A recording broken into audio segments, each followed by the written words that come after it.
Hey there, ClickUp enthusiasts. If you're diving into project management with ClickUp, you've probably come across templates that help streamline your workflows.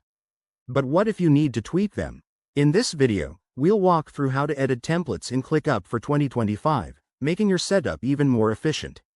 Let's jump right in. First things first, make sure you're logged into your ClickUp account. Once you're in, head over to the sidebar and click on Templates under the Spaces section. This is your hub for all pre-built and custom templates.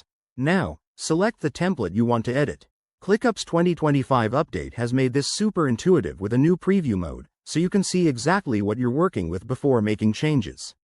Next, once your template is open, you'll notice editable sections like tasks, subtasks, custom fields, and views.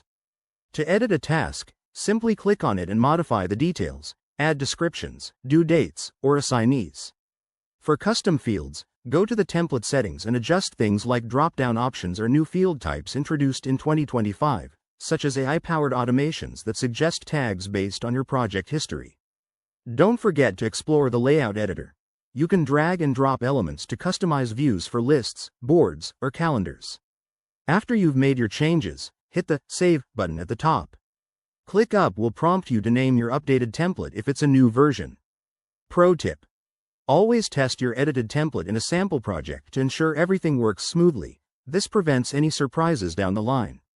Wrapping this up, editing templates in ClickUp is a game changer for tailoring your workflows to your team's needs. With the 2025 features, it's faster and smarter than ever. If you found this helpful, give this video a thumbs up, subscribe for more ClickUp tips, and drop your questions in the comments. Thanks for watching, and happy organizing.